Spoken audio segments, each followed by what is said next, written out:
I want you to pay close attention to this story.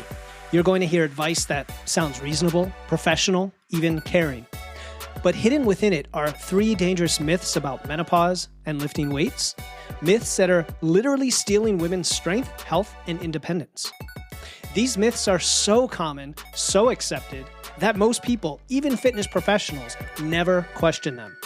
Today, we're not just going to question them, we are going to shatter them with science. As you listen to Marlene's journey, see if you can spot these myths. Because once you recognize them, you'll never look at menopause and strength training the same way again.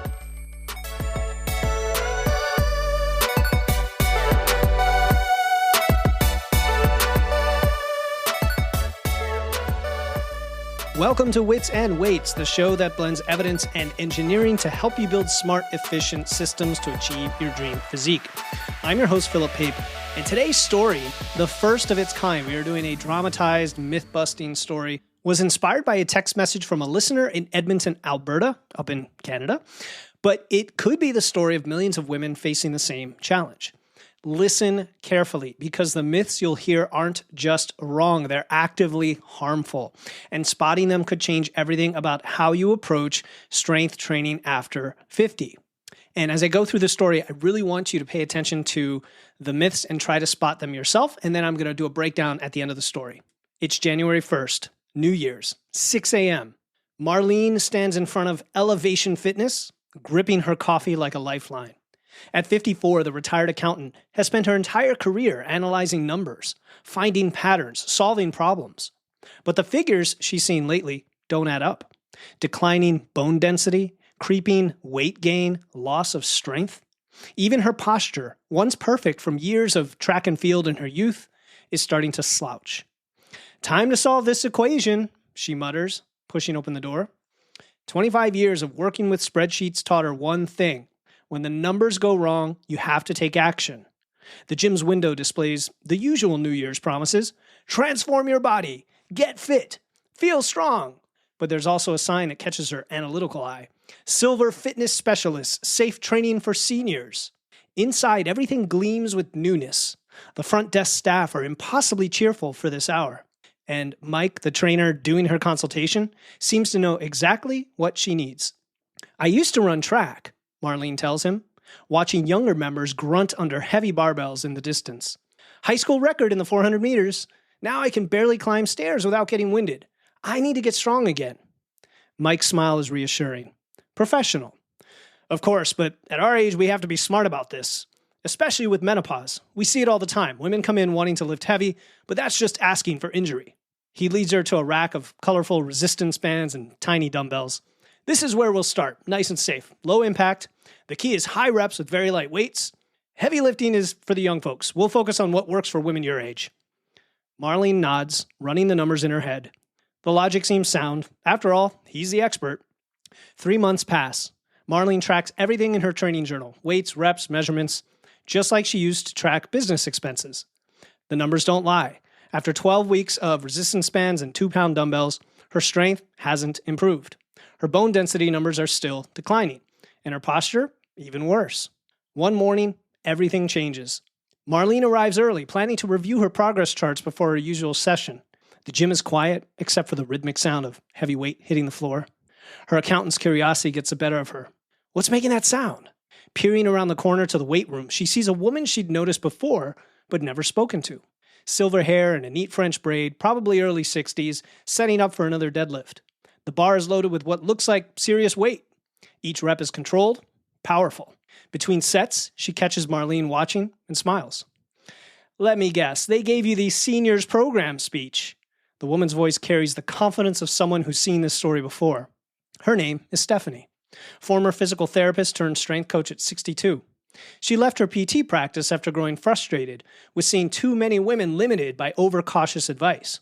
20 years in physical therapy taught me one thing, Stephanie says, chalking her hands for another set. We're far more capable than most people think, especially after menopause. Marlene glances at her resistance bands, then back at Stephanie. The accountant in her needs more data. But what about injury risk? Safety? Stephanie's laugh is warm but determined. You're an accountant, right? Let's talk numbers. When I started lifting heavy at 55, my doctor said I was crazy. 7 years later, my bone density is higher than it was at 45. My functional strength test put me in the top percentile for women in their 30s. She adds more plates to the bar. Want to know what's really risky? Getting weaker every year because someone told you you're too fragile to build strength. That's what's dangerous. Later that morning, Marlene cancels her session with Mike. She has research to do. Numbers don't lie, and Stephanie's numbers tell a compelling story. All right, so that's my attempt at a little bit of a dramatic story. And what I want to do now is break down the 3 myths that we just heard in Marlene's story, because each one sounds reasonable on the surface. Each one gets repeated all the time in the industry. I hear it all the time, and I get questions about it all the time, and each one is completely wrong. So myth number 1, let me know if you got this. Heavy weights are dangerous for postmenopausal women. Now, you could even change this to heavy weights are dangerous, period, as the myth. But this is the myth that the trainer, Mike, used to steer Marlene away from the weight room. And it's based on an outdated view of women's bodies as somehow fragile or delicate, especially after menopause, or really in general, folks, as they get older. And here's what the science actually shows. Postmenopausal women, of course, they don't just tolerate heavy resistance training. They actually thrive on it, just like all humans thrive on loading up our skeletal muscular system. And studies show that women in their 50s, 60s, and beyond can safely handle the same relative training intensities as younger women. And I'm going to put some numbers to this. There's a 2021 study that followed postmenopausal women doing heavy compound lifts at 75 to 85% of their 1 rep max. So we're talking pretty heavy weights. And the results, 0 injuries, significant gains in strength, and improved bone density. Now, Stephanie, the woman that Marlene met in the weight room, is the perfect example of what is completely possible. She's not an outlier. She's just doing what the human body is designed to do at any age, and that is to adapt to progressive overload. So myth number 1, that heavy weights are dangerous, busted. Myth number 2, that light weights and high reps are safer and more effective. Now, this was the recommendation by the trainer, the tiny pink dumbbells, the endless reps, maybe using machines, maybe doing body weight exercises. And not that none of those things are effective for a short period, but it's for a very short period before you outgrow them and need more load. Because the problem is it's not enough stimulus to create meaningful change over time, which is really what you need as you're getting older. Now, remember how Marlene followed this advice for 3 months. She didn't have any results. And granted, if you've been completely sedentary your whole life and then you do something, you're probably going to feel a little fitter, a little more active, maybe even a little stronger, but it's going to plateau very quickly. And that's really the point I'm trying to make. And there's a reason for that because, as we age and after menopause, especially for women need more stimulus, not less, to maintain and build muscle. And that's for a few reasons. First is the estrogen level that drops, and it actually makes it harder to maintain muscle mass, just naturally, if you don't do anything about it. The second is that protein synthesis efficiency goes down, right? Which is also why I recommend women eat more protein the older they get. And then number 3, your metabolic rate is naturally declining. And just to be clear on that, it's only declining primarily because of your loss of muscle mass and your worsening body composition. That's it. Not because of menopause hormones or anything else. Now, other than the estrogen levels drop, which make it harder to maintain muscle mass, but that doesn't mean you can't. As long as you focus on your body composition, these things don't have to happen. And lighter weights, the circuit machines in the gym where you're just hitting the same weight on the stack week after week forever, that's not going to provide you the stimulus to overcome these changes. It's like trying to fill a bucket with a dropper, right? When what you need is a hose, just to put an analogy on it. And then the third myth in the story is that getting weaker is just part of aging and menopause. And I hate this one. I have to be honest. And men say the same thing, right? It's probably the most dangerous myth of all. The idea that it's inevitable you're going to lose strength and muscle. It is not aging that makes us weak. It is the lack of using our bodies and using our strength that makes us weak. And the research is crystal clear on this. The rate of muscle loss during and after menopause is dramatically influenced by whether and how you train. That's it. Strength training. Women who actually engage in strength training can maintain and gain new muscle mass. They can increase their bone density. They have improved metabolic health. They have improved functional strength, right? And I mean functional in a more colloquial sense, not giving it any sort of special meaning, just to be able to do things in the world. Now, remember how Stephanie mentioned that her bone scan shocking her doctor afterward after it went up. And that's because heavy resistance training actually can reverse bone loss. And I've heard many stories like this where you go to the doctor and like, oh my goodness, what are you doing? I've never seen this before. The bone density is actually going up. That is how few people are actually lifting weights. I mean, it's very sad, but it's also very empowering for you when you know that that's the thing that's going to work. So what should Marlene and you do instead? Here's the action plan. Number 1, focus on compound movements in the gym when you train. 2 or 3 days a week, ideally 3, maybe even 4, using squats, deadlifts, pressing, rows. Okay, and you can reach out to me. I've got all sorts of programs that I can recommend.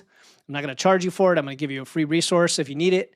Reach out for a conversation and we'll talk about it.